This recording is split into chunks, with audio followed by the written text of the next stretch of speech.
Dwight Ramos. Si Dwight Ramos ay pinanganak noong September 2, 1998 sa West Covina, California, USA kina Artemio Ramos mula sa Ilocos Sur at Lilia Ramos mula sa Russia. Siya ang panganay sa tatlong anak. Si Ramos ay second cousin ni Miss Universe Bahrain 2022 Evelyn Abdullah Khalifa dahil ang kanilang mga ina ay magpinsang buo. Naglaro siya para sa Mustangs ng varsity basketball team ng Walnut High School sa ilalim ni head coach Joe Cosam. Noong high school pa lang si Ramos, nakipag-ugnayan sa kanya si Coach Tab Baldwin na sinubukan siyang i-recruit para maglaro sa Blue Eagles ng Ateneo de Manila University sa Pilipinas sa sandaling makapagtapos siya. Gayunpaman, nagpasya siyang talikuran ang paglalaro sa Ateneo upang ipagpatuloy ang kanyang college basketball career sa Amerika. Sa kanyang pagdalo sa Fullerton campus ng California State University ay naglaro para sa Cal State Fullerton Titans basketball team. Nababagay siya para sa kupunan sa NCAA Division 1 mula 2016 hanggang 2018. Pagkatapos ay nagpatuloy siyang maglaro para sa Broncos of California State Polytechnic University sa Pomona para sa isang season sa NCAA Division 2. Matapos maglaro para sa Cal State Pomona Broncos, pumunta si Ramos sa Pilipinas para maglaro para sa Ateneo Blue Eagles sa UAAP. Ngunit kinakailangan niyang mag-serve para sa residency noong 2019 bago siya makasama sa mga official games ng UAAP.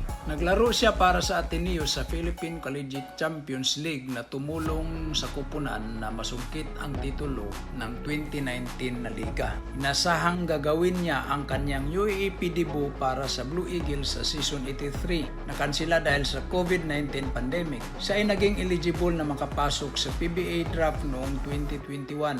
Ngunit nagpasya na talikuran ang pagpasok para sa opportunity na makapaglaro kasama ang kanyang kapatid sa Ateneo. Nagpasya si Ramos na talikuran ang kanyang isang taon na pagiging kwalipikado sa UAAP at pumirma siya sa Toyama Grouses ng Japanese B-League noong September 10, 2021. Naglaro lamang si Ramos para sa 2021-2022 season kung saan ang kanyang team ay nagtapos sa ikapito sa West Conference. Hindi siya nag-renew ng kontrata sa Toyama. Nanatili si Ramos sa B-League, sumali sa Libanga Hokkaido noong May 2022.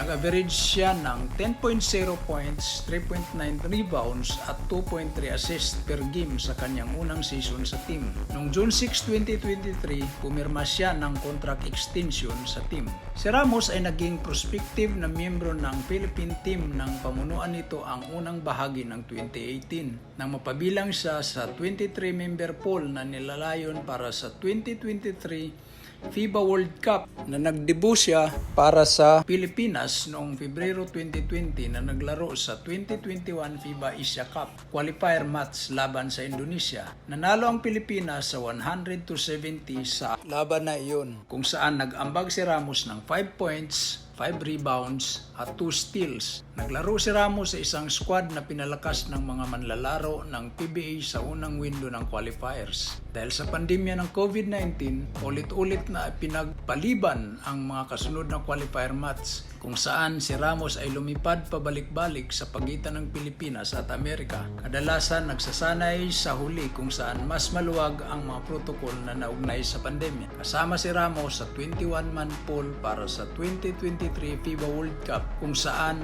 napasama siya sa final 12-man lineup.